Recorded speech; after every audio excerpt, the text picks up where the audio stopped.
Award-winning filmmaker turned freedom fighter, Aaron Russo was an amazing individual. You know, he'd been battling cancer for more than 3.5 years when he began making America, Freedom to Fascism, that he shot, directed, edited, pretty much on his own with just the help of a few people. An amazing individual. A long life of award-winning films, of hard work, and for standing up for the Bill of Rights and Constitution. You know, when we first went and shot this interview, I put it out on the web for free, but parts of it have never been seen. So here today, you're going to have a chance to see the in-depth interview, the final interview with Aaron Russo. But his important work lives on. You know, he made one of the definitive films exposing the elite that control this nation and the world, the private Federal Reserve. And the information he put out 2 years ago rings more true today than ever. And his film, America, Freedom to Fascism, and Mad as Hell, and the other great works he did, just continue like ripples in a pond to light bushfires in the minds of men and women everywhere. So this film is dedicated to the one, the only, Aaron Russo. You rolling? I'm honored to be interviewed by Alex Jones, a truth seeker, fighting for justice in America. Alex charming has hit me all smiling. Aaron, when did you start to think something was wrong in the world, or start to find out about the whole banking cartel and the Federal Reserve System, the New World Order? Well, that was a progression of events. I've always been a very independent person, always believed in individuality, and that we were put on this earth to be unique individuals to fulfill our God-given potential, and that the only way to fulfill your potential is to be free, to find out who you are, and to make your errors, to make mistakes. And as I grew up, I began to realize more and more the government was inhibiting me in things that I wanted to do. And what happened, I was very successful in the ladies' lingerie business. I worked for my dad. He had a small undergarment business, and I created the first ladies' bikini panties back in 1963, actually. And then I opened up a nightclub in Chicago called the Electric Theater that opened up the day Martin Luther King was assassinated. All right, and so the city of Chicago was in flames the day my club opened, and nobody came out to the club. And well, what happened was that that was the year of the Democratic Convention in Chicago in '68, and so my club became a hangout for the hippies, you know, and because they wanted to go to Chicago and protest what was going on. And I was having a concert at my club one night to raise money. And the police raided the nightclub, my club, for no reason at all. And I was standing outside in my office overlooking the street, and I saw all these paddy wagons pulling up in front of my club. And I was a 24-year-old kid. You know, I had no experience at all, really. So what are these paddy wagons doing here? And then I saw all these cops getting out of the paddy wagons coming into my club. I said, oh my God, they're raiding me. And so I ran down to the stage, and I got on the stage, and I stopped the band from playing, and I said to the people in the audience, we're being raided, you know, so sit down on the floor, cooperate, and plot your identification, and cooperate with the police. And as I said that, two of the cops from behind threw me onto the floor and grabbed me and started dragging me out of the club. I'm going, you know, victory, victory, you know, I'm playing it for all it was worth at the time. I was a kid, and then I saw the fire department there, and the fire department was dumping garbage cans, the garbage all over the floor. And I thought to myself, well, why are they doing that? You know, very quickly as they were dragging me out. And I didn't quite understand it. So they threw me into the paddy wagon. As I got into the paddy wagon, one of the cops grabbed my testicles from behind and squeezed. And I went to the paddy wagon in gigantic pain. And the next person that came into the paddy wagon, as he was stepping in, the cops took the billy club, smashed him on the head with it, and just split his skull. You know, for no reason. I mean, there was nothing wrong. So that was kind of your wake-up. That was my awakening. Like, what is going on? I thought this was America. So I initially blamed it on Chicago and made a daily thing. It was Chicago. And anyway, it was the headlines of the newspapers the next day. You know, that was my picture in the newspapers, the headlines, Electric Theater short-circuited, it was raided. And in the article, they went ahead and they said that the reason they raided the club was because the fire department came there and saw it was messy, full of garbage, and the hippies started attacking them, which was totally not true. Those dirty hippies? Yeah, it was totally false. You know, it was a complete fabrication. So they ran a false flag on you. They framed you. Yeah, of course. You know, and I was in shock. I said, people lie like that? People actually do these things? I couldn't believe it. You know, it was an awakening to me. And I went on television. I told people on television that they lied. Nobody cared. Nobody cared what the truth was. You know, it was shocking to me. And then a week or 2 weeks later, I forget exactly what it was, two cops come to see me, a lieutenant and a sergeant, a captain and a sergeant. And they said, Mr. Russo, we're sorry if you got hurt that night at the club in the raid, but we're here to tell you that if you want to keep the club open, it's going to take $2,000 a month, and we're going to come see you once a month, and whenever we have to raid you, we're going to call you, you know, and we'll let you know we're going to come in tonight and raid you. This was mafia. Well, the police mafia, yeah. You know. And actually, it was actually more interesting now. They said, listen, there's the A plan, there's the B plan, and there's the super deluxe plan. And this one, of course, each one, of course, that much money a month. Which one do you want? What was the super deluxe? That's the one I took. That was a $2,000 a month plan. And I took that plan, and I paid them $2,000 a month, and they left me alone. And whenever they were going to raid the club, they would come there, we're going to have a phony raid tonight, you know, just to look good for the people in the neighborhood, you know. So that was your first big education? That was my education into corruption in government, you know, but I really thought that was basically Chicago. I didn't realize it was the whole country was like that. And so that was my wake-up call, that people lie and cheat and steal. And I thought everybody was always honest and nice and decent, and I had no idea about any of these things. Well, what happened with me was that they finally one day they came to me and they said, look, we can't take your money anymore. I said, why, what's up? What's going on? They said, we have to close your club. There's elections coming, and the aldermen in the neighborhood don't want you open anymore. So we can't take your money. So I had to go to court and fight them, and they were trying to close the club. And then one night there was a fire, and the club never reopened again. The club just closed, and that was the end of the club. And they burned me down. And that was the end of my experience. And then I moved back to New York, where I met Bette Midler. And I ran into her at a little nightclub she was playing called the Improv, and I thought she was fabulous. And through a series of events, I began managing her. And as soon as I started managing her, her career took off like a rocket. You know, it was just fortuitous, I guess. And we became very, very successful. And through managing Bette, I started producing shows on Broadway where I won the Tony. And I produced a television show where I won the Emmy with Dustin Hoffman and Bette, you know. And then I produced The Rose for her, where she got Academy Award nominations. And then that led me to producing Trading Places, which everybody knows. You know. I think it's the best Eddie Murphy movie. Well, it's a good one. I don't know if it's the best, but it's a really good one. And I'm very proud I made that movie. And so in my mind, I feel as if I've made a classic comedy in Trading Places, a classic musical in The Rose, and a classic documentary in Freedom to Fascism. You know, so I'm very proud of my work that I've done as a filmmaker.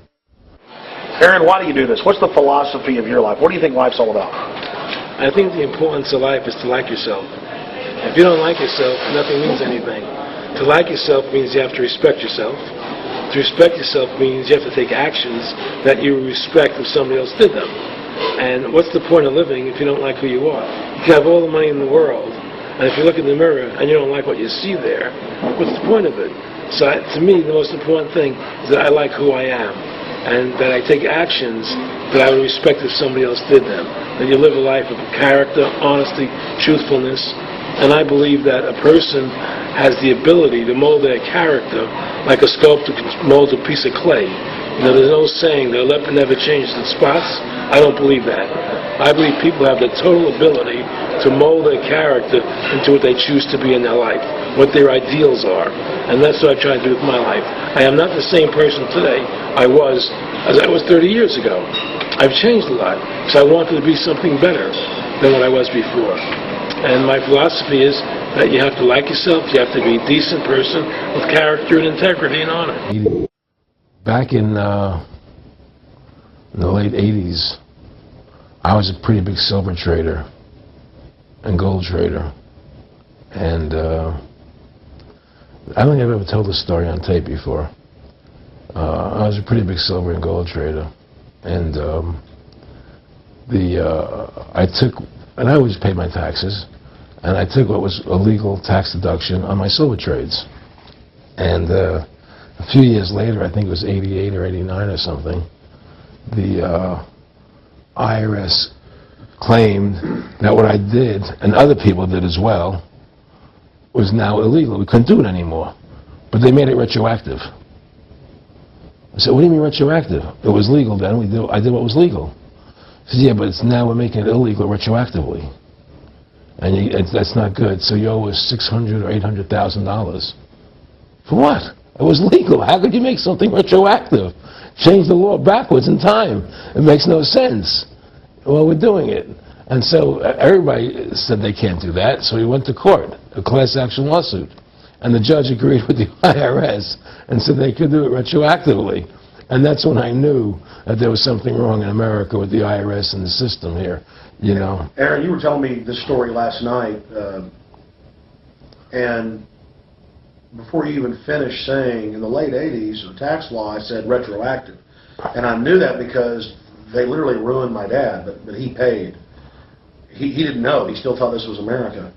And it was legal tax law, what you're supposed to do. They said retroactively you owe, and with not just retroactive, but they said you also have penalties and interest. That's right. So how do you have penalties and interest on something when they retroactively changed the law? Well, first of all, they can't retroactively. How can you do something retroactively? Penalties and interest are a farce. The whole thing, because they do whatever they want to do. And that's when I realized America is not America. It's not the land that I was taught it was. Because they can do whatever they wish to do. And there's nothing the citizen can do about it. Now, you've made America Freedom to Fascism. I want to walk through that film, and I want to encourage everybody out there to get a copy of it on DVD. It was also in theaters around the country, and I think the best film out there on the Federal Reserve and the IRS and the whole banker scam, and I want to discuss that with you here. But I wanted to go back a little bit to the point that we discussed last night, where you don't advise people to not pay. And I do the same thing. People say, well, wait, you're saying it's a scam, but you're saying go ahead and pay it. And I like the way you summed it up. Well, it's really fairly simple. I mean, since making that movie, you know, many people come to me and ask me whether they should pay their income taxes or not, you know, and I never advise people not to pay. And the reason I tell them, I said, look, I've done a lot of research. The Supreme Court has ruled that the IRS has no authority. The 16th Amendment did not give the IRS the authority to tax your labor and your wages. That's a fact. All right, the Supreme Court is the law of the land, you know, and the IRS does not trump the Supreme Court. However, that being the case, the fact is, if the mafia would come to you and say, we want $2,000 a month or we're going to hurt you, I would not advise you not to pay them, because you may get hurt by not paying them. Whether it's legal or not doesn't necessarily matter. You're going to get hurt if you don't. It's the same thing with the IRS. They can hurt you. They can put you in jail. They can torture you. So if you don't pay them, you may get hurt. So I never advise people not to pay. You know, I tell people, yeah, pay your taxes. Look what happened to Congressman Hansen. Yeah, Congressman Hansen's a great example. Pay your taxes. But you know what? Shut down the Federal Reserve System, and eventually you won't have to pay those taxes anymore. See, the IRS is a symptom of the problem. The real problem is the banking industry and the bankers in this country. That's where the real problem lies. That's the root of our problem. Well, that's why we've lost America. Okay? So yeah, pay your taxes, because if you don't pay them, you might get hurt. And I've heard all the arguments, you know, what tax protesters say and so on and so forth. And I don't call them tax protesters. I call them the tax honesty movement, because they're being honest, you know, at least. But the fact of the matter is, you're being forced, you're being compelled to pay it, because you're facing jail sentences, you're facing time, you're facing corruption of the courts if you don't pay, right? And so you pay it, because you just like you'd pay the mafia. But with the mafia, at least you have the government to call and try and help you to get past the mafia, to protect you. Here you have nobody to protect you. The American people are living in a matrix. They don't understand the truth of how things are working in this country, you know. And let me give you an example of what I'm talking about. The very fact is that if you ask 100 people on the street, what kind of government is America supposed to be? 99% of them will tell you a democracy. America is supposed to be a democracy. But that's a lie. That's an illusion. The word democracy is not written into the Constitution at one time. It's not in the Bill of Rights. It's not in the Declaration of Independence. The Founding Fathers hated the idea of a democracy. They thought it was the worst form of government there is. And I agree with them. Because in a democracy, 51% of the people control 49% of the people. If you're part of the 49%, you're not free. America was founded as a constitutional republic.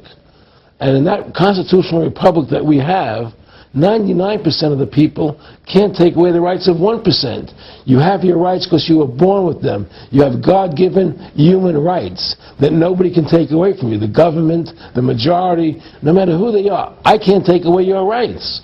And that's what our founding fathers gave us. But the psychological operations that they do to us, they make us believe that we're a democracy and that majority rules. You see? And they want you to believe that. Because then they tell you this poll says this many want this and this many want that and this many want this, and it doesn't have anything to do with anything. Well, Hitler was elected. Hitler was elected. Hitler did everything legally. And in a constitutional republic, a minority is protected against a majority. Wasn't it Benjamin Franklin, to paraphrase, that said democracy is two wolves and a sheep voting on what's for dinner? Exactly. And then he also said in a republic, the sheep would have a gun. To protect himself, you know, and that's the truth. America's not a democracy, but you ask the most intelligent people what form of government America is supposed to be, they'll say democracy, because that's what they've been brainwashed. They've been psyoped into believing that. They believe that we're in Iraq. They believe we're in Iraq to promote democracy. The word democracy, you hear George Bush saying democracy means freedom. No. Democracy equals New World Order. Democracy equals slavery. The word democracy is not synonymous with freedom. It's the opposite of freedom. Democracy is the worst form of government you can have because it's majority rule. And the government can tell you exactly what they want to tell you to do. Because the majority wants it. I don't care what the majority wants. I live my life as I choose. And if I don't commit violence, theft, or fraud against another human being, I can live my life as I wish. That's my choice. And if I'm allowed to make mistakes, because when you make mistakes, you learn from them. You grow as a human being. We're put on this earth to become the best individuals we can be, to fulfill our God-given potential. Right? We're not here to put on this earth so the government can tell us how to live our lives and what we must do. We put into these systems and these paradigms. No. The same thing in health. You know, if you're sick, you have to have a certain protocol. Nonsense. You know, be individuals. Think for yourself. Have critical thinking. You know. And so what's happened is that because they've taught everybody that we're a democracy, which is not true, now, so then in 1913, they bring the Federal Reserve System into being. Right? And now you have this Federal Reserve System, which then in 1913 got the right to create money for the government. When before that, the government created its own money. Now the government, when it needed money, had to borrow it from this private bank called the Federal Reserve, which is a private bank owned by individuals, incorporated in Delaware. And so what happens is, now the government borrows money from them to fund the government, and the government says, well, we have to pay these people interest. How are we going to pay them interest? Let's impose a tax on the labor of the American people, which never existed before, to pay the interest of the bankers. In fact, in 1980, Ronald Reagan said not one red cent of your income tax money goes to run the country. It all goes to the Federal Reserve. Well, it was the Grace Commission report that said that not one nickel goes to the infrastructure of the country. You know. I guess Reagan quoted that. Then. Right. And so, but the point I'm trying to make is that by creating this Federal Reserve System, the government now became dependent on these private banks for money. And they started taxing us, you see. And so now what happens is that in 1935, I believe it was, Social Security started. And they gave Social Security cards, said not to be used for identification, the Social Security number right on the card. right? And through Social Security, they started deducting money out of your paycheck. That was the first time they were ever could take money out of your paycheck, because people agreed to it because they thought it was going to their retirement fund. And so then when they instituted the income tax again, they started taking money out of your paycheck because Social Security could do it. And then they could do it again. You see what I'm saying? And so now they've even taken control of the tax payment itself. I mean, literally like you're a slave. They're taking it right there when you make it. Exactly. They don't even trust the public enough to send them a check. Right. So they take it out automatically because they know people aren't going to want to pay it. So what's happened is that through the implementation of the Federal Reserve System, the government has become vested in these bankers, and they get their money from the bankers. And so then they impose a tax on us, which makes us more slaves, makes it more difficult for us to survive, right? Giving them more profits. And now what's happened is that through the Federal Reserve System, the bankers have pretty much taken control of our government. It doesn't matter Republican and Democrat anymore, because they're both the same. Neither one of them are talking about shutting down the Federal Reserve System or stopping the payment of taxes, you know, or any of the big issues that face Americans, right? So I had a friend, Nick Rockefeller, okay, who was one of the Rockefeller family, and he, when I was running for governor in Nevada, he came to me, introduced himself to me through an attorney, and we became friends. We started talking about things, and I learned an awful lot from Mr. Rockefeller. And one of the things that we used to talk about was the ultimate plan of the banking industry, what they wanted to accomplish. And the goals of the banking industry, not just the Federal Reserve System, but the private banks in Germany and England, all over Italy, all over the world, they all work together. They're all central banks, and they're all part of the Communist Manifesto. You know, central banking is one of the major planks of the Communist Manifesto. We talk about America being a capitalistic country, but yet at the same time we have a central bank that plans everything for us, right? And the graduated income tax is another plank of the Communist Manifesto, right? So right there you have two major planks of the Communist Manifesto that have been brought in because of the Federal Reserve System, okay? So the ultimate goal that these people have in mind is the goal to create a one-world government run by the banking industry, run by the bankers, and they're doing it in sections. The European currency, the euro, and the European Constitution is one part of it. Now they're trying to do it in America with the North American Union, right? And they want to create a new currency called the Amero, right? And the whole agenda is to create a one-world government where everybody has an RFID chip implanted in them. All money is to be in those chips, right? There'll be no more cash. And this is given me straight from Rockefeller himself. This is what they want to accomplish. And all money will be in your chips. And so instead of having cash, anytime you have money in your chip, they can take out whatever they want to take out whenever they want to. If they say you owe us this much money in taxes, they just deduct it out of your chip digitally. Total control. Total control. And if you're like me or you, and you're protesting what they're doing, they can just turn off your chip. And you have nothing. You can't buy food. You can't do anything. It's total control of the people. And that chip's connected to a database that has your purchasing records, what you do, what everything. You sell. Everything is in there, you know? And so they want a one-world government controlled by them, everybody being chipped, all your money in those chips, and they control the chips, and they control people. And you become a slave. You become a serf to these people. That's their goal. That's their intentions. More than a decade ago, I began getting secret government documents, and we published them, where the feds were training the local police and the military that gun owners, conservatives, people that made frequent references to the U.S. Constitution were terrorists. That's a quote.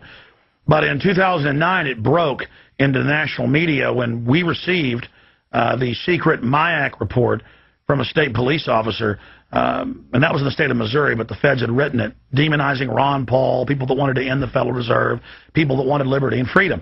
And now more secret reports have been released, like the Department of Homeland Security report, which the feds admit they wrote, that says returning veterans are the #1 terror threat in America, that gun owners are part of that #1 threat, that people buying ammo are the #1 threat. Think about this. You have these private bankers overthrowing the United States, and they're secretly training the police that gun owners and patriots and veterans are the #1 threat. So they're saying the American people that follow the Constitution and Bill of Rights that will actually stand up against this tyranny are terrorists, because they are the terrorists. They are the criminals coming in with a corporate takeover, a hijacking of the nation. Aaron, can you be specific about when you met Rockefeller, how it happened in these discussions? I met Rockefeller through a female attorney I knew who called me up one day and said, one of the Rockefellers would like to meet you. I had made a video called Mad as Hell, and he'd seen the video and wanted to meet me and knew I was running for governor of Nevada. So sure, I'd love to meet him. And I met him, and I liked him, and he was a very, very smart man. And we used to talk and share ideas and thoughts. And he's the one who told me 11 months before 9/11 ever happened that there was going to be an event. Never told me what the event was going to be, but there was going to be an event, and out of that event, we were going to invade Afghanistan to run pipelines from the Caspian Sea. We were going to invade Iraq, you know, to take over the oil fields, establish a base in the Middle East, and make it all part of the New World Order. And we'd go after Chavez in Venezuela. And sure enough, later, 9/11 happened, and I remember he was telling me how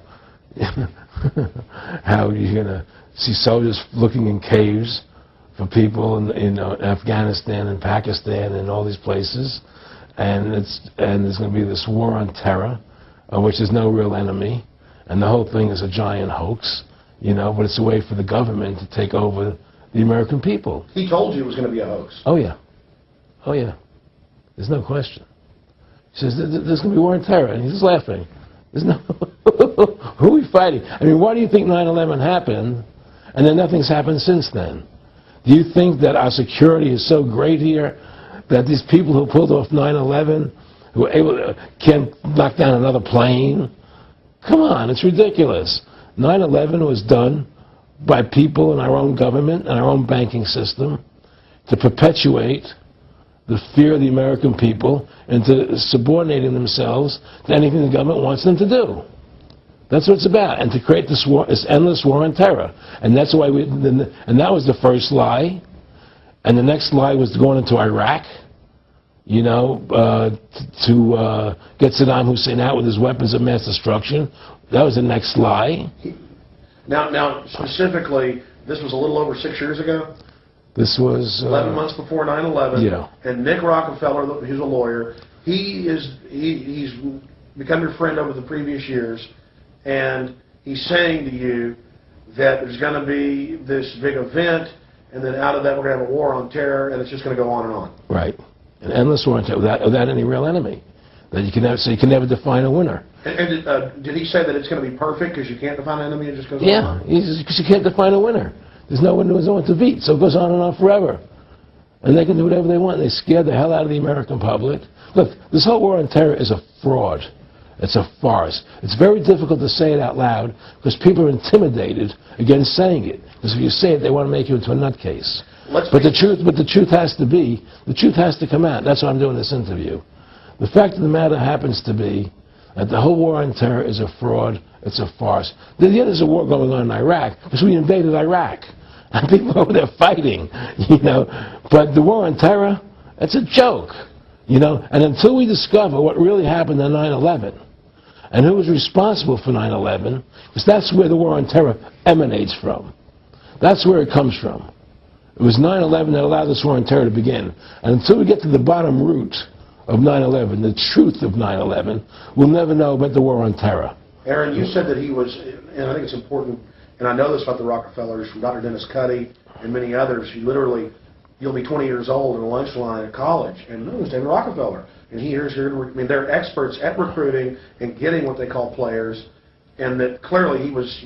I mean, make it specific and just get you to reiterate what you said last night about you got 30% of the vote, you were having an effect, you made mad as hell, they knew that you'd started the Constitution Party, they knew that you were somebody who was taking action and getting things done, you'd already made some big films, had a lot of other successes, so they were trying to recruit you, and didn't it come down to the point of, hey, we are here to recruit you, and don't worry, your chip's going to say, don't mess with us, you know, this guy's don't touch. Yeah, yes, that did happen. Now, I was definitely being recruited, but it's more subtle than that. Well, in your words, just go through the process, and then what he said. Well, what it is remember, we were friends, and we used to go to my house a lot, we'd have dinner, we'd talk, and he'd tell me about business investments that you get involved in, you know, or they would help me with this business investment or that business investment. And was I interested in joining the Council on Foreign Relations? You know, I would have to get a letter to join them, but was I interested in that? And, you know, just stuff, you know, leading you on. And I used to say to him that I never really did that because that wasn't where I was coming from. You know, as much as I like you, Nick, you know, your ways and my ways, we're on the opposite side of the fence. You know, I don't believe in enslaving people, you know, and he would come back with, oh, I do? Or? Well, it would be more like, you know... It's better for them. Well, it's more like, you know, how do I put it? It was like, what do you care about them? What do you care about those people? What difference does it make to you? Take care of your own life. Do the best you can for you and your family. What do the rest of the people mean to you? They don't mean anything to you. They're just serfs. They're just people. You know, it was just a lack of caring, you know, and that's just not who I was. It was just sort of like cold, you know. It was just like cold, you know. And I used to say to him, what's the point of all this? You have all the money in the world you need. You have all the power you need. What's the point? You know, what's the end goal? And he said the end goal is to get everybody chipped, to control the whole society, to have the bankers, the elite people, you know, the bankers and some governor controlling the world. And I said, do all the people in the Council on Foreign Relations believe this way you do? He said, no. You know, most of them believe they're doing the right thing. A lot of them believe it's better off being socialistic. You know, we have to convince people that that socialism is really capitalism. Because America is becoming a socialist country. It's a communist country today. And here we are years later after Aaron Russo points out that this is not a capitalist or free market country, but is really socialist. In fact, here's the cover of Newsweek. We are all socialists now. But this isn't the socialism the public thinks it is, where the government robs from the rich to give to the poor. Actually, it's always the big banks, the elites throughout history that fund socialism. They want to use the middle class's money to basically domesticate the working class and expand the size of government so they can basically, in the end game, eradicate the middle class and have a giant submass of uneducated slaves who have no chance of ever rebelling against the tyranny, and a tiny elite in control of it all. And that is the very nature of this New World Order system. They are using big government to strangle competition, to take control of the people, to break up the family, to basically set up a global plantation or neo-feudalist state. Well, one of the things they told me was that he was at the house one night, and he would talk, and he started laughing. He said, Aaron, what do you think women's liberation was about? And I said, I had pretty conventional thinking about it at that point. I said, I think it's about women having the right to work, getting equal pay with men, just like they won the right to vote. You know, and he started to laugh. He said, you're an idiot. And I said, why am I an idiot? He said, let me tell you what that was about. We, the Rockefellers, funded that. We funded women's lib, you know. And we're the ones who got all over the newspapers and television, the Rockefeller Foundation. He says, and you want to know why? He says, there were two primary reasons. And they were, one reason was we couldn't tax half the population before women's lib. And the second reason was, now we get the kids in school at an early age. We can indoctrinate the kids how to think. It breaks up their family. The kids start looking at the state as the family, as the school, as the officials, as their family, not as the parents teaching them. And so those are the two primary reasons for women's lib, which I thought up to that point was a noble thing. You know, when I saw their intentions behind it, where they were coming from when they created it, the thought of it, I saw the evil behind what I thought was a noble venture. Aaron, did you know that Gloria Steinem, in one of her own books, now admits the CIA funded Miss Magazine? No, I had no idea about that. No, I never heard that. Yeah, we're going to... CIA funded Miss Magazine? Funded Miss Magazine with the stated goal of taxing women and breaking up the family. No kidding. I never heard that. Well, Nick told me. I mean, I know it, but not because I know the CIA was involved in it. Well, Gloria Steinem was proud of it. Oh, the CIA wanted to help me help women. No kidding. So they funded it, yeah. And of course, it's divide and conquer. Right, and of course. What they do is they focus in, obviously, on real problems. Women were getting shafted in many ways, but the elite wasn't planning to help them. They were planning to really shaft them and take men away from them. Look at what they did with black families. You only had about 10% illegitimacy 50 years ago in black communities, and now it's over 90%. And look at welfare. You were going to give you some money, but you can't have a man in the house.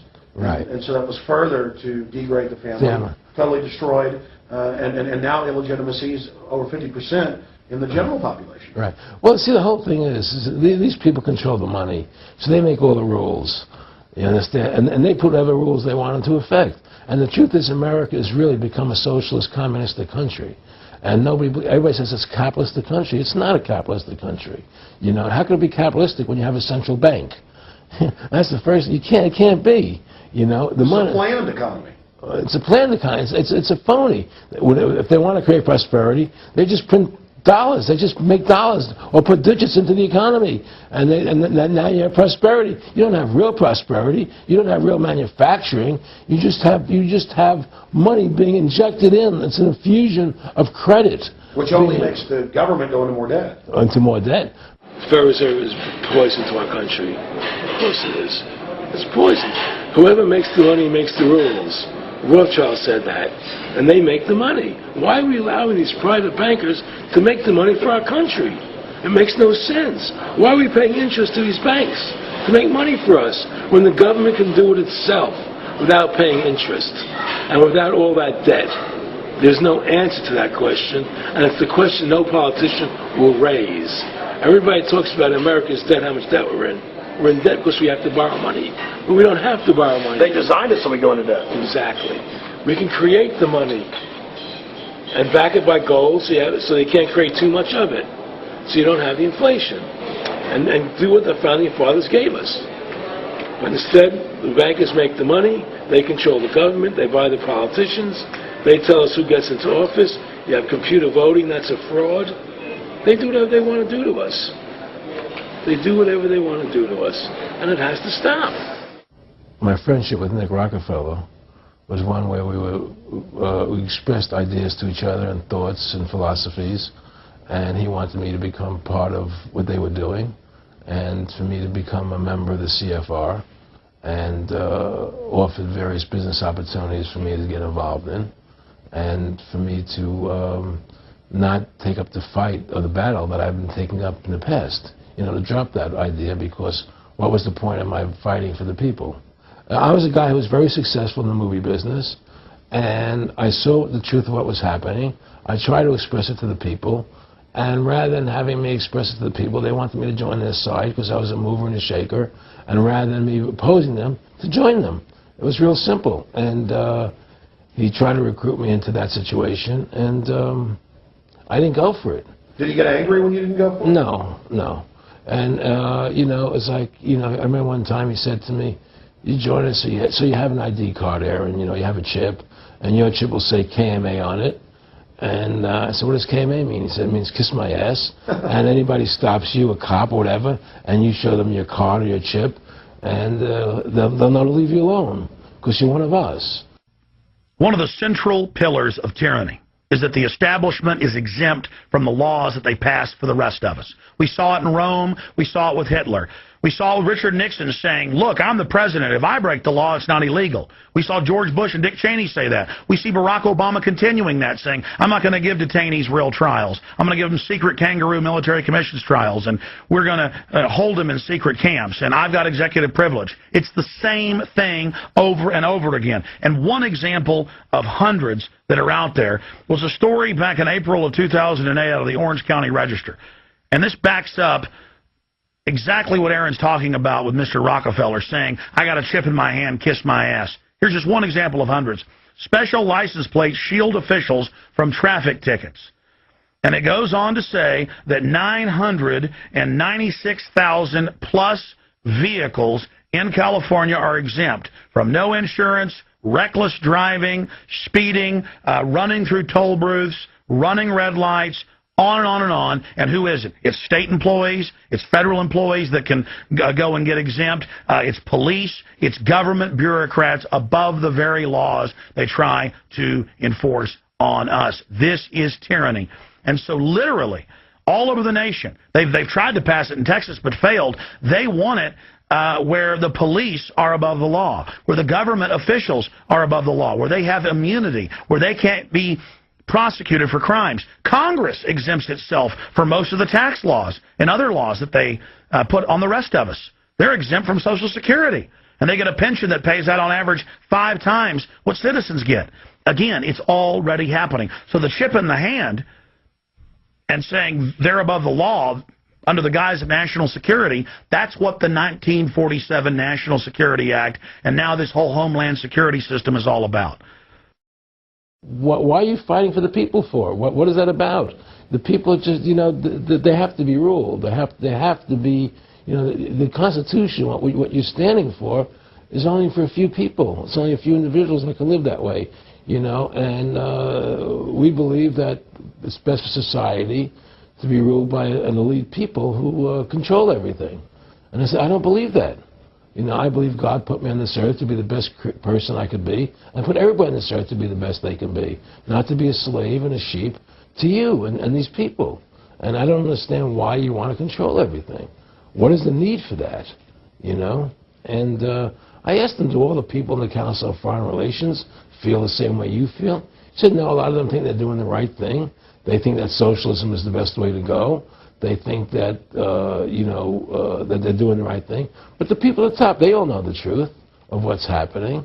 And that's what it is. So it's compartmentalized within the elite structure as well. Of course it is. Of course it is. I mean, all the people that are in the CFR, was that 2,000-3,000 people, I have to go to, like, Dan Rather, they don't know what's going on. They join the CFR because it's prestigious.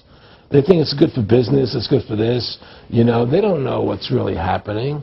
You know, the evil that comes out of it, that's emanating out of it, you know. And to me, you know, the biggest evil is what's happening right now, because what happened on 9/11 is a phony, you know, and we've never learned the truth about 9/11. That's the question I wanted to follow up on.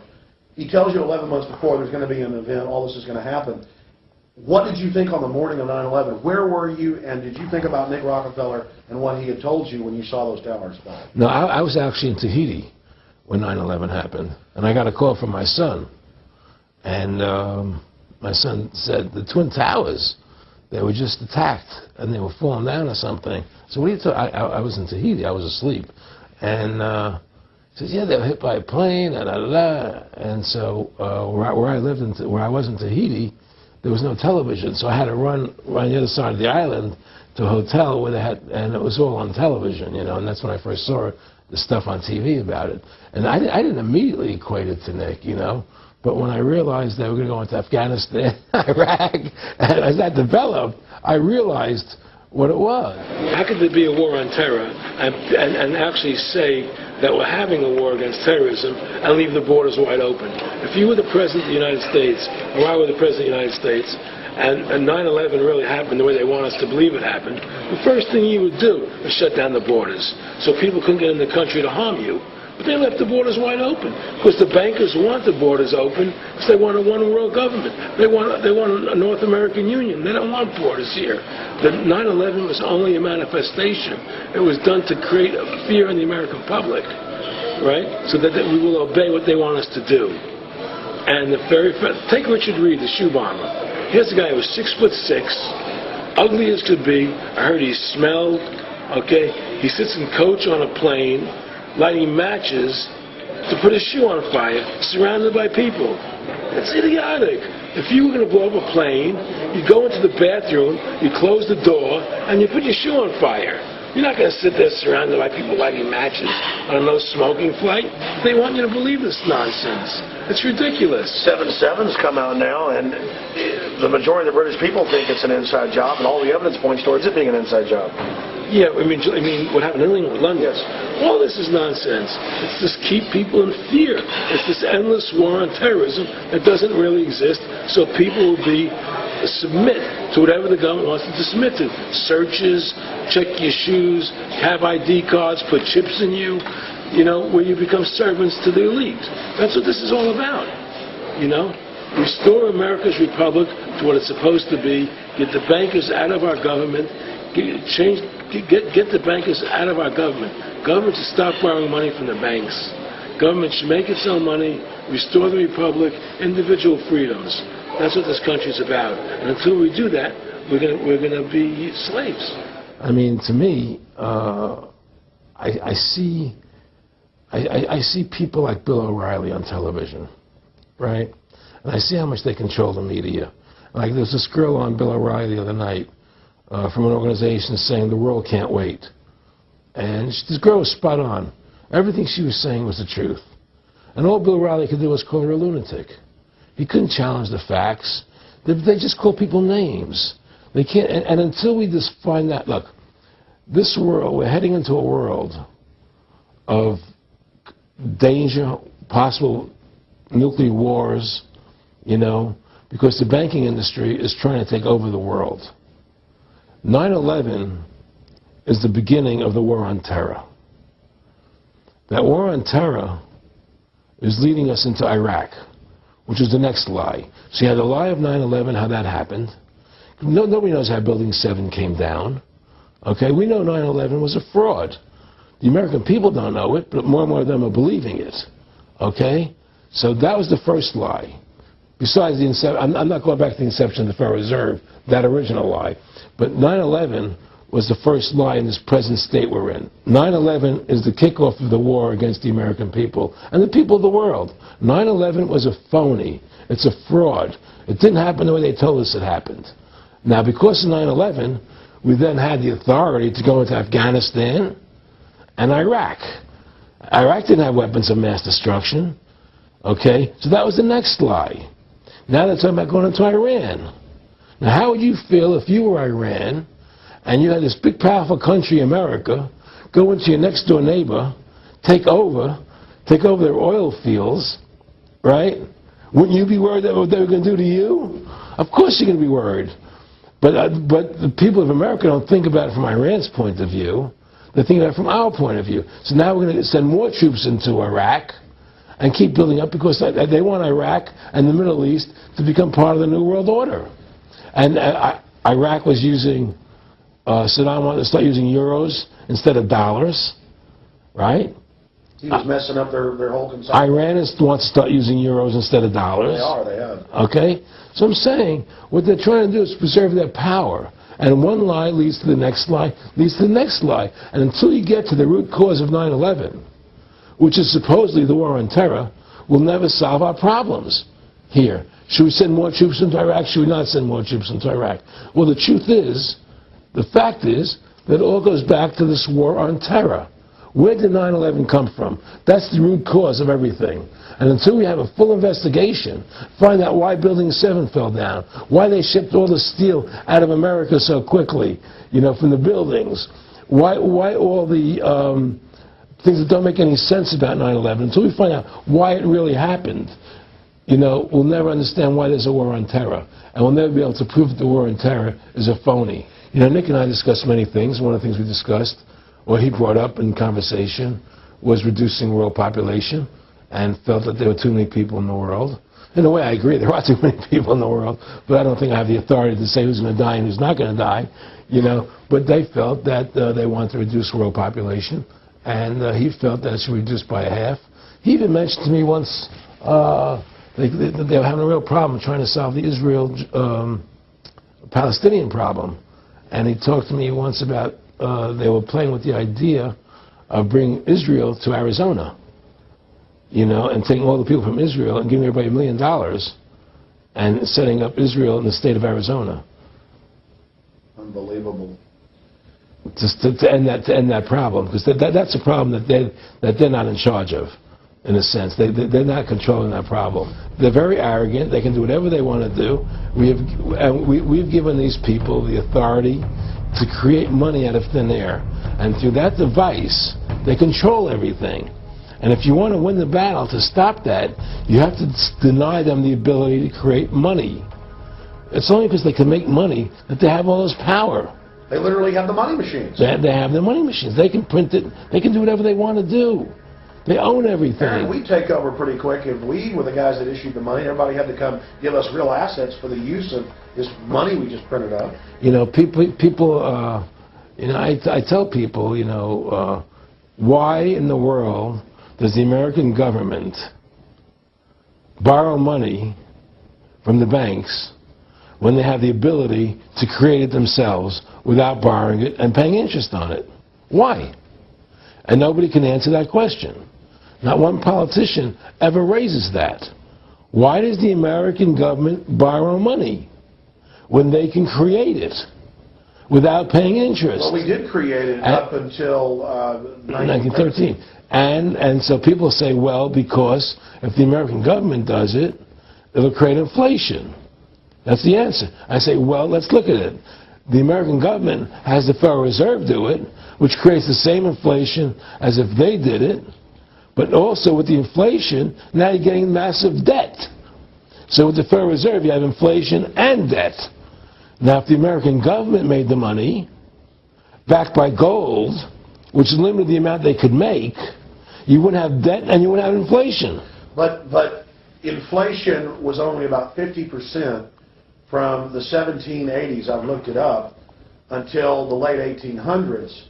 And then we had the central banks already trying to cause some panics, which they then used to push the Federal Reserve. And if we look at inflation since 1913 into 2007, it's exponential. In fact, a dollar is worth about 2 pennies what it was worth in 1913. Federal Reserve Chairman, former Federal Reserve Chairman Alan Greenspan, doubled the money supply from 2000 to 2006.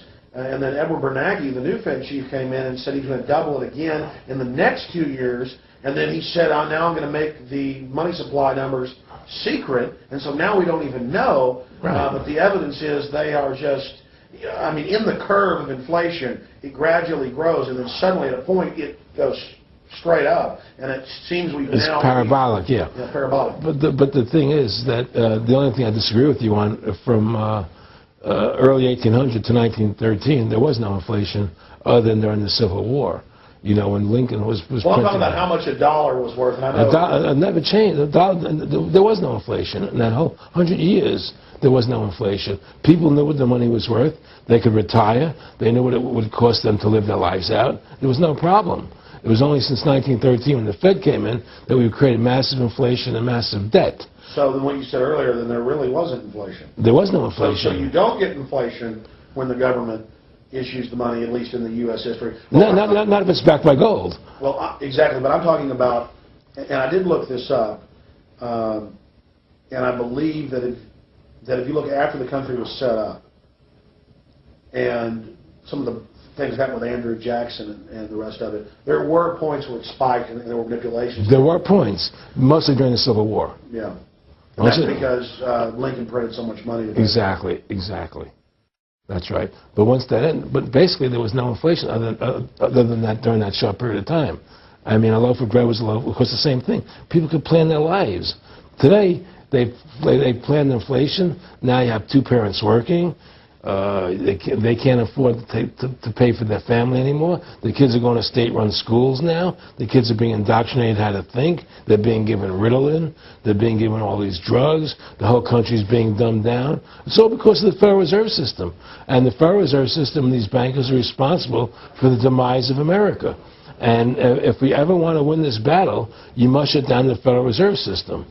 And we must shut down these bankers and restore sound money to this country. Will you talk a little bit about some of the families that own the private Federal Reserve, the stock in it? And I mean, obviously, you say you're not a big expert on Bilderberg Group, but you talk about how it's the same system worldwide. It is the same families. They meet and kind of set the policy each year, and then it goes to the Royal Institute of International Affairs in England, it goes to the CFR in the U.S., and then these are their management bodies where they wield control, really the de facto Congresses over the nation. So, I mean, I would like to get you to speak some about the families that own and run the Federal Reserve, and if you can't connect it into these other international bodies. Well, I can't speak to those families because I can only speak about, you know, what I know for fact. Everything else is speculation, and I don't like to speculate. You know, I know about Rockefeller because I was friends with him. We talked about it, and I can tell you firsthand. What did Rockefeller tell you about the Federal Reserve and their family owning part of it? Well, he said the New York Fed is the main controlling interest of the Federal Reserve System. They control the bulk of it. So the New York Fed is really the Federal Reserve System. Even though there's 12 different banks, it's run by the New York Fed. And the New York Fed is basically the Federal Reserve System. So who's ever running the New York Fed is where, and the families that control it, control the New York Fed. And they're the main engine behind the Federal Reserve System. And that's a wing of the Bank of England. Well, the Bank of England and the Federal Reserve are partners, you know, and the Bank of England is a private bank, and so is the Bundesbank in Germany, and the bank of all the banks of the G8 countries are all private banks. They're private central banks. And look, what happened in Europe? Didn't Europe vote down the European Constitution? Yes. They're still doing it. Didn't they vote down the euro? They're still doing it. They don't care what the people vote. They do whatever they want to do. What we want doesn't matter anymore. It's their agenda, it's their plans that matter. Isn't that prima facie evidence of a tyranny? Well, there's no question we're in tyranny. There's no question we're living in a world where the American citizen is no longer a free individual human being to do the things that they wish to do. You know, we're slaves, and it's getting worse. What do we got to do to bring these people down? In my opinion, you must shut down the Federal Reserve System. And I think that there has to be an uprising. There has to be an uprising. People have to stand up. I can't do it alone. You can't do it alone, Alex. And we need to get a majority of people, not a majority of people, but It was 5% won the war against the British, a highly motivated group. But I agree, people have got to get angry first. I mean, not just, yeah, we know it's corrupt and that lackadaisical. We got to get pissed. People don't seem to have the courage to do what they have to do, you know. I want to say you've got a lot of courage. Well, thank you. You know, I don't know if I have a lot of courage. I just have I want to thank you for what you're doing for my family. Well, I have a sense of conscience and I have a sense of justice. You know, I get nervous about what I do, but I do it because there's no other choice. You know, I couldn't live with myself if I didn't do it, you know. But the fact of the matter is, I mean, I've ostracized myself pretty much from Hollywood. You know, people are afraid to deal with me in Hollywood a lot because of what I do and the things I say. You know, I don't go along with routines. You know, a lot of people in Hollywood know the truth. They're not willing to stand up and speak about it. You know, and I know many of them have seen my movie, you know, and they know I'm right, and they won't talk about it because everybody's afraid. Everybody's afraid because they think that this money they get, these Federal Reserve notes, are really money, and they think they have a comfortable lifestyle, and they're afraid to change. You know, they're afraid to stand up for what's right. And until people are willing to stand up and have the courage to do what they need to do, it's not going to change. And hopefully, you know, what you're doing, what I'm doing, what other people like us are doing, can affect the change that people will stand up and say, hey, I've had enough. The thing is, we have one advantage. That they need us to cooperate. See, if we don't cooperate with them, they can't win. And so they always need our cooperation to go along with their programs. So they try to sell us. Right. They try to sell us. democracy, this majority says this, believe in this, do that. The war on terror, you know, we got to be scared. You know, they're always trying to do things to sell us that will go along with them. And once we learn not to cooperate with them, then we win the game. And that's the point. Don't cooperate with them. Don't go along with the program anymore. Stop it. Join forces. You and I should run for president and vice president and take over this country and bring freedom back to this country. You know, that's what it's like. Two people like you and I, statesmen who believe in freedom, who believe in Thomas Jefferson and the Constitution and the Founding Fathers to make this country whole again. Because right now it's in the grip of the evil ones, you know. And the only way to stop that is for good men to stand up. What's Edmund Burke said? Evil can only thrive when good men do nothing. Yes. Right? We got to do something. That's what it is, you know. Silence is golden, but when it comes to your freedom, it's yellow. You know, we have to stop being scared. We have to stand up and do what's necessary to take back, to stop these bankers, these elite, this government full of lies, congressmen full of liars, you know. People destroying our borders. You know, creating a government. I mean, imagine this.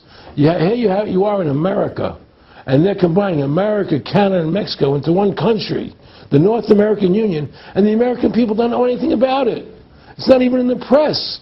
They'd rather talk about Rosie O'Donnell and Donald Trump calling each other names than discussing the fact that we're merging into one country.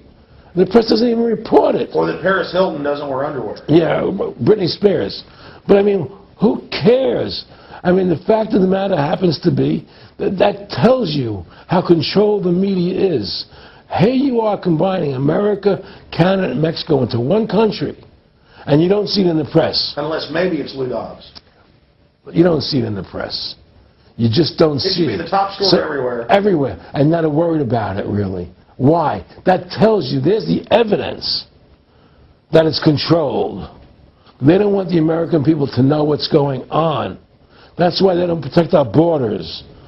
That's why we're losing our Constitution, the very document that secures our freedoms. There is a rising tide against it. There is a rising tide, but we have to mobilize. We have to mobilize. And we have to, all the good people of this country to stand together and say, I'm not going to take it anymore.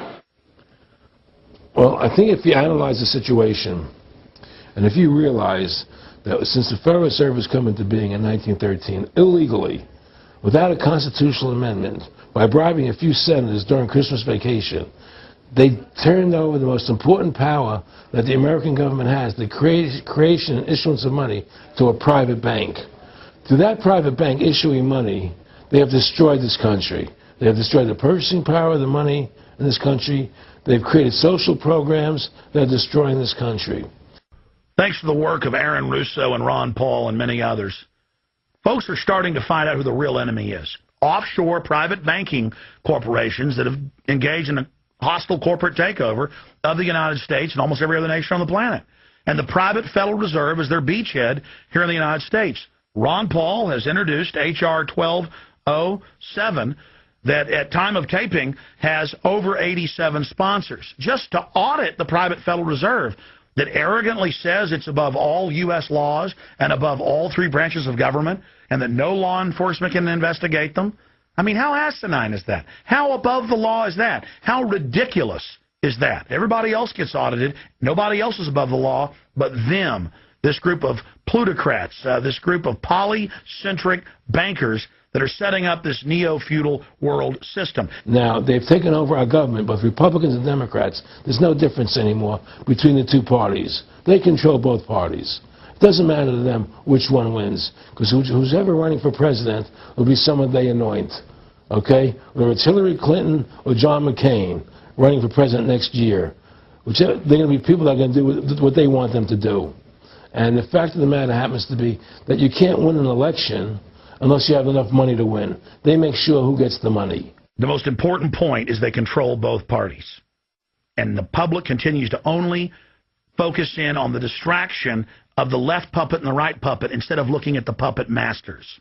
In fact, more and more of this is coming out. Top Senate Democrats Bankers own the U.S. Congress. Senator Dick Durbin on Chicago radio station last week blurted out an obvious truth about Congress. This is from Salon, that despite being blindly obvious, it is rarely spoken. And, quote, the banks, hard to believe in a time when we're facing a banking crisis, that many of the banks created are still the most powerful lobby on Capitol Hill, and frankly, they own the place. So there is one of the most powerful Democrats in the country, top Senate Democrat, saying bankers own the U.S. Congress. It's true. Let's admit it. Let's stop debating the two puppets they put out in front of us, the liberal puppet, the conservative puppet, and then every time we wake up to one of the puppets, they just replace it with another puppet. Let's look past the puppets to the puppet master above them that's controlling the puppets. That's all Aaron Russo and myself and Ron Paul and so many other people are saying. Let's get back to a culture of liberty versus tyranny, not this left-right diversion. And when folks are sick of Obama in 4 to 8 years, they're going to put a Republican in, and they'll put out different rhetoric but carry out the same operation. Because as the top Senate Democrats said, the bankers own the place, even though they engineered the crisis. And make no mistake, they did engineer it by design. Their own documents, their own IMF and World Bank documents admit that. And out of this crisis, they're setting up the new Bank of the World, according to Time Magazine and Newsweek and the Wall Street Journal and just hundreds of publications with headlines like, "And now for world government," in the Financial Times of London. They create the crisis and then say, okay, our Ponzi scheme's falling apart and bankrupting you. Give us $12.8 trillion in the first 6 months of the banker bailout. And now they say, we'll set up a Bank of the World you pay your carbon taxes to, and private bankers will rule your life, and we'll pay private greenhouse gas carbon taxes to 2 firms owned by Al Gore, and this is publicly admitted. I mean, this is how bad the scamming is getting. And we've got to wake up. We've got to say no. We've got to get angry and get in the face of the New World Order. Again, the private offshore bankers own America. They own both parties, but they get you in a rah-rah, Coke versus Pepsi, Redskins versus Cowboys, fight. And you get in this little political fight as followers instead of looking past that to the actual global elite and what they're setting up. So through these bankers attempting to taking over America, knowing that America was the freest nation in the world, it was necessary for them to take over America, take away our gun rights of freedom to bear arms, and create a country where we become slaves. Because once they take over America, the rest of the world becomes a lot easier for them. And so, by creating 9/11, an event to terrify the American people that were being attacked by terrorists, you create a world where there's an enemy that can never be pinpointed. You can never win the battle. It's a 100-year war. It's a never-ending war on terrorism, right? So you're always fighting this war. And through the war on terrorism, which is the 9/11, which is the first lie, then you create the war on terrorism, which is the next lie. Then you create the war in Iraq for weapons of mass destruction, which is the next lie. And it's one lie to the next lie to the next lie. Now it's going to be Iran, the next lie, sending more troops and a surge into Iraq. Think about what Aaron Russo is saying here. The war on terror is a war on the American people and the people of the world. You see, the elites always sell the public on tyranny by attacking a minority that's unliked first, or the outsider. Oh, we're just getting rid of the Bill of Rights and Constitution and having secret arrest and FEMA camps and the Military Commissions Act for foreigners. It's just for them. And now the federal government has been caught saying that gun owners, conservatives, people buying ammunition, they've been caught saying that returning veterans are the #1 threat to Homeland Security. And in a way, that's true. People that know about the Bill of Rights and Constitution and know that our country is being taken over and hijacked by foreign banks, I guess they are the threat to the criminals that have done this. That's all the New World Order is a private corporate takeover of the nation states, of the governments of the world. And then these private corporations bring in a tyrannical form of neo-feudalism that they call corporatism, or fascism. Mussolini said that fascism should properly be called corporatism, and that's what it is. and they create the socialism to get control of the wealth and to control society, and then they pipe the profits to themselves. So they socialize the general public to get control of us, but it's private above us. It's basically just slavery. Now, think about what Aaron Russo was saying here, and it's absolutely true. This is a war on the American people. They build Homeland Security, they build the police state in the name of fighting foreign enemies, and then they flip it all around to use it against the American people, and the MIAC reports and the DHS reports and the rest of it. This whole thing was set up for the people, and Aaron Russo nailed it. It's just one thing leading to the other, and it's always with the event. It's always in the point of taking over more countries, more dominance.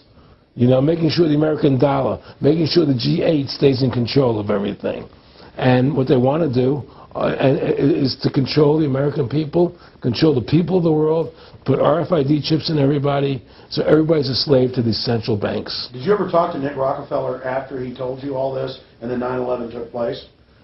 No. No. No. But he did. I told you, he told me that you're going to see men running around caves looking for Osama bin Laden. You know, you're going to see men looking for, you know, these guys, and they're going to be, you know. He told you it was all going to be bull. It's a phony.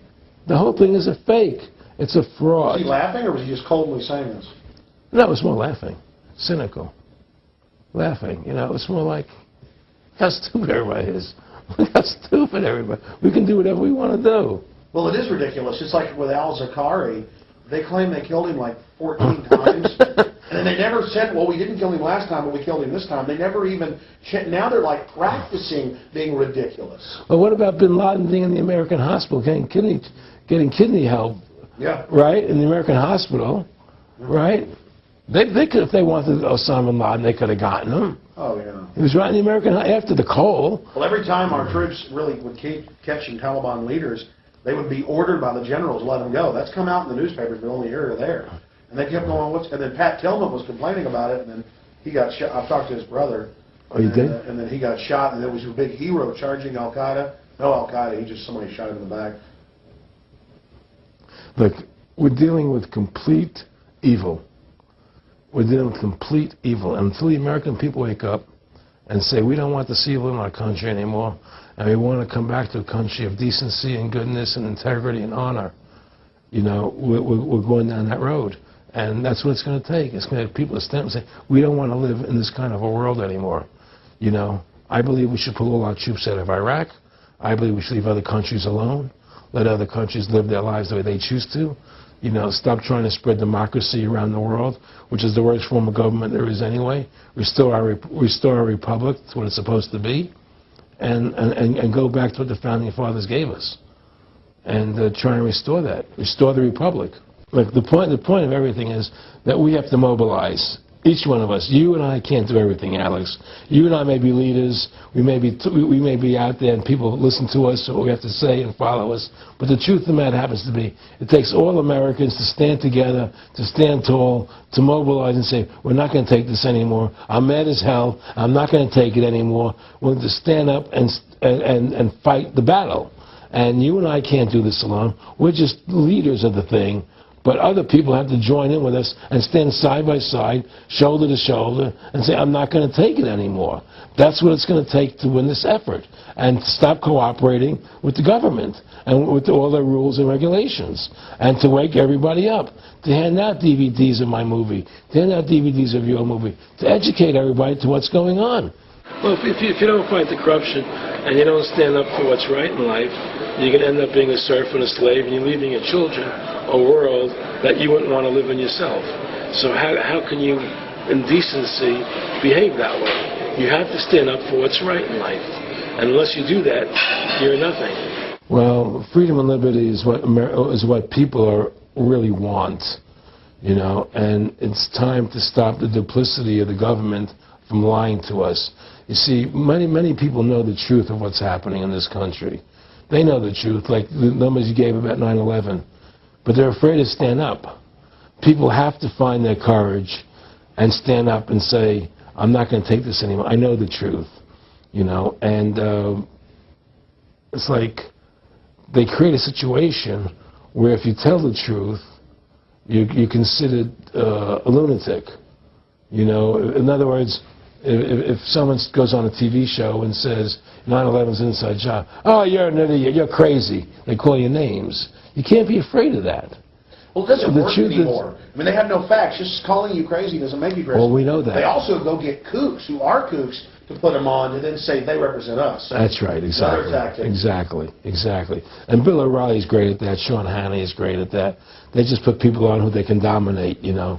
But why do you think guys like that, they're not stupid? I mean, I've talked to people that don't. They know the truth. Why do you think they decide to join the evil?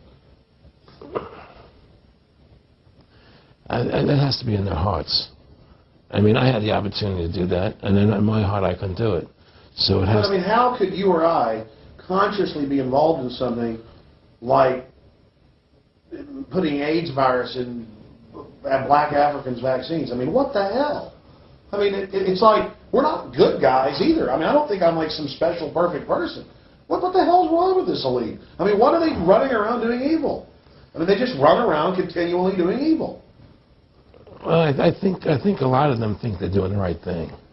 I think a lot of them think they're doing the right thing. Not the top elite, but people within the system, you know. But I think that it's all about, as Nick said to me, it's about control and power. They have all the money they want. They can make all the money they want. They have a machine that can make all the money. It's not about money. It's about control. It's about their vision of how they want to see the world in their eyes. And, you know, you and I believe in individuality, in the person being the dominant thing, the individual being the dominant person. Today we live in a world where institutions are dominant, not people. You know, the American, you know, we the people, by the people, for the people. Now it's we the institutions, by the institutions, for the institutions. People are secondary. It's all about corporations and institutions. And the Federal Reserve is the biggest institution in the world. You know, if you ask somebody what's the biggest corporation in the world, they'll say Google or Walmart or Exxon or something. But the biggest corporation in the world is the Federal Reserve System, right? And all the other corporations feed off the nipple of the Federal Reserve System. Well, it's like the Monopoly game. The bank always wins. It has unlimited money. It's not the people playing on the board. Exactly. The bank owns the board, the box, the shelf it's sitting on. But that's because you gave them the ability to make the money. You have to take that away from them. Well, you take the bank away from the private bankers. Exactly. You have to take the creation of money away from the private bankers, and you'll solve 95% of your problems.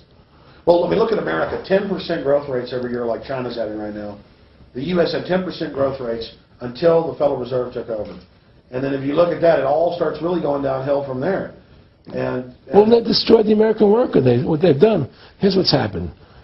The Federal Reserve has created this massive inflation in America, which means that the American worker has to keep making more money to keep up with the cost of living. The more money they make to keep up with the cost of living, the less competitive they become in the world economy. So now what happens is we have to pay our workers so much to keep up with the cost of living, say, well, screw the American worker, let's go overseas now and get the cheap labor. But really, that's a war being waged against the middle class. Of course the bankers print the money.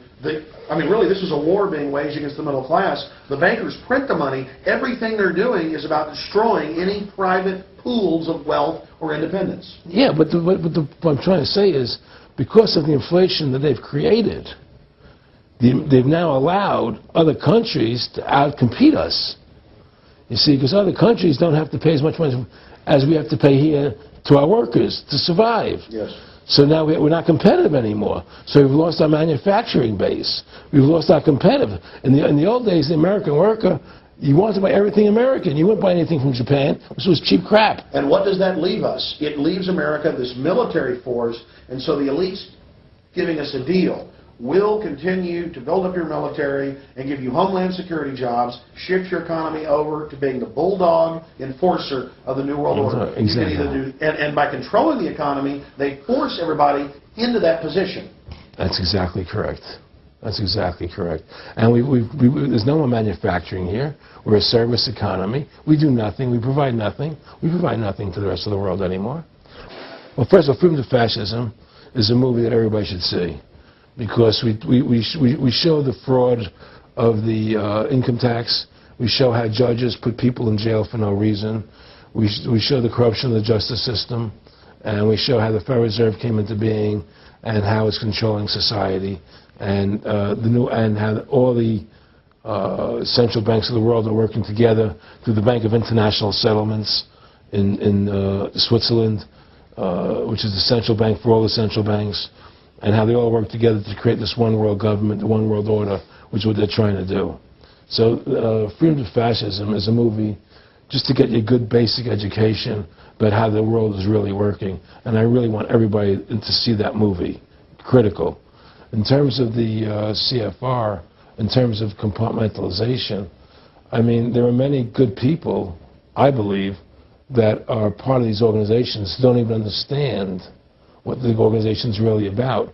People like when I was in Germany doing cancer treatment, there was a gentleman there who was visiting a friend of his who had cancer, and he was a member of the CFR, and we were talking, and I showed him the movie. He said, "Oh my God, I'm going to resign. I had no idea this was what the CFR was about." He had no idea. He was just a nice guy who thought he was in this prestigious organization. Yeah, a lot of it's about getting good people, and so you can watch them. Keep your friends close, your enemies close. Well, no, it wasn't even that. It was a lot of people join the CFR because they think it's a prestigious organization. It'll help them in business, make good business contacts. They didn't have an understanding that the CFR is really about world domination, about how they and the Trilateral Commission, the Bilderbergers all work together, with the banks to control the people. A lot of them don't understand that. They don't see the big picture. Oh, it's CFR, it's a prestigious organization. I'll make this one, I'll make that one. I can do good business deals out of it. It's just business to them. The CFR wants to get the people in there that have influence and power, and so they're part of that. So they're not opposing them, It's like the whole country today is becoming the haves and have-nots. You're getting the very, very wealthy, the middle class is being destroyed, and you're getting the poor people. Isn't this just a slick mafia that took over and uses fancy PR? Well, you can call it mafia, you call it whatever you want, but it's definitely a criminal organization. There's no question about it. But it's a criminal organization that has prestige, that appears to have what's the word I'm looking for? Class, style. It's like, respected. It's respected. People don't look at it as being a criminal organization. That's what a great job they've done. People look at Alan Greenspan as being a hero. The maestro. What do you think happened with him in the late '60s? He wrote a big section, a chapter for Ayn Rand in a book, and he talked about how horrible the Federal Reserve was. We needed a gold standard. Now the bankers are robbing us. And then they literally came in and said, "Oh, and you see somebody who made a deal with Beelzebub." Well, exactly. You make a deal with the devil. I mean, it gave him a chance to be one of the most powerful men on the earth, and it gave him a chance to accomplish things he never thought he would accomplish in his life other than that. And it's very seductive. It's a very attractive perfume. I mean, I was attracted when they came to me and spoke to me about it. I thought about it. I was attracted to it, They asked me if I wanted to open up these nightclubs, open up a chain of Baywatch nightclubs, and we'll do this thing, we'll do that, and we can do this. I mean, all these things were proposed to me, business ventures. But you know what it is? It was your nature, though. It's the way you are. You couldn't take the deal. Well, I can't do that to people. I just can't be in a position where I can do that to other people. I have a conscience, and my conscience would not permit me to do that. People say I'm very courageous. I don't think I'm courageous. I think I have a conscience. And my conscience doesn't allow me to do that to people. It makes me feel sick. I just don't believe in it. No, I agree. When I do bad things, I feel bad. When I do good things, I feel good. Yeah, exactly. I feel the same way. And I mean, I don't know what's going to come out of it. I don't have that much money, but I've got some money. And it's like, what more do I need? I can go on a trip if I want. I can help pay for my kids to go to school and have my life, comfortable. I mean, how do I go out and screw people so I can have some more junk? Well, money's a funny thing. I was talking to Michael Eisner one day, and I said to Michael, you may have $1 billion, Michael, but they're all dollars. If the dollar goes bad, how much money are you going to have? And that's the thing. you know, everything is denominated in dollars. Everybody thinks in terms of dollars, but the dollar has no value. And then someday it's you know, everything returns to the mean. Well, really, the whole universe, financial universe we live in, is a matrix fraud. Yes, it is. And that's why it's going to come crashing at some point. And they're going to try and hold it up as long as they can. I mean, whenever they want to manipulate the markets, they can. If they want to send the price to go down lower, they can. If they want to send the stock market up, they can. They do that. There's no more free markets. You don't live in a society where free markets rule anymore. You don't live in a capitalistic society. You know? But meanwhile, they say it's capitalistic right. and free market all day, when really they're waging war financially and politically. Exactly right. Aaron Russo, I want to thank you for this interview. Anything else you want to add? No, I'm happy to do it for you. How about your website? My website, freedomtofascism.com. Go over there, take a look at it. You know, but just folks, you know, all I can say is, you know, take our country back, restore the Constitution. Don't let these bankers do this to us anymore. Stand up. Don't be afraid of them. And do what you got to do, you know. And I have plans in the works, and when I get over my problems, you know, we'll reveal them, you know. And well, I'll be supportive of that. Thank you, Alex. And listen, you've done a great job alerting people to the truth. And in other words, don't be afraid to be ridiculed by these people. You know, if 9/11 was a phony, and I know it was, then stand up and say it's a phony. Don't be scared to tell the truth. Don't allow their you know, their powers of trying to make you look silly to frighten you. What did you think of what Charlie Sheen did? I love what Charlie Sheen did. I was so respectful of what he did. I just applauded him. People saw right through that attack. They flipped the light switch and they went after him. Yeah, but you see, they don't. You see, the thing is that more people don't come out and do it. You know, to build that wave. Charlie did it. I'm really proud of the guy. David Lynch did. But the media was smart and didn't bite this time. Right. I mean, a few people have, but they're not picking up on it because they control the media. James Brolin did on The View. I heard that. I heard that as well. But again, they're not picking up. Barbara Walters looked like she's about to have a heart attack. But they don't pick up on it. You see, they don't allow it to go anywhere. You know, it comes if someone says something, they let it die. You know, but they keep perpetuating, you know, the war on terrorism. They keep perpetuating all these things that are lies. And because we've given the Federal Reserve the money-making power, they control the media, they control the government, and they're all in bed together. So you're fighting all this propaganda all the time, and it's very difficult. Americans, mobilize. Stand together, stand tall. Tell the government you're mad as hell. No longer cooperate with the government. Do not accept the national ID card. Do everything in your power to restore freedom and your individuality back to America. Stop being a country run by the institutions for the institutions. Let's go back to we the people, by the people, for the people, as opposed to we the institution, by the institution, for the institution. Stand up for your individual rights. Stand up for the godliness that's in each and every one of us. Thank you for watching this historic interview with Aaron Russo. Please don't just stand down after watching this film. Research the private Federal Reserve for yourself.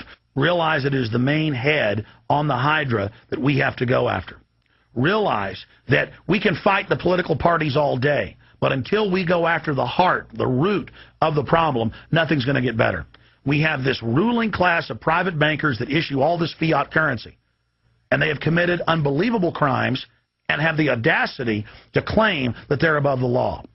Ladies and gentlemen, now more than ever, we don't have a choice. It's us or them. Either the New World Order is removed from power, or the world faces more wars, more tyranny, and a nightmarish police state carried out by these eugenicists. So in the memory of Aaron Russo and every other freedom lover out there in history, and for the future of our children and the species, humanity itself, let's call for grand jury investigations of the private Federal Reserve.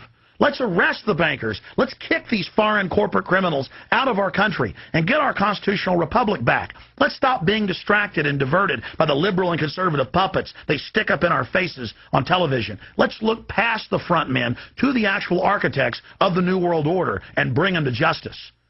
There's no way these arrogant bastards can get away with this if we expose them and speak out against them. And more, it's coming out even in the mainstream media that they are a pack of criminals who are above the law and who have hijacked our nation.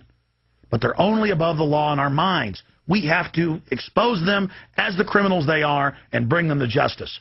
Look in the mirror. You are the solution. Take action and join the ranks of folks like Aaron Russo, Ron Paul, and so many others.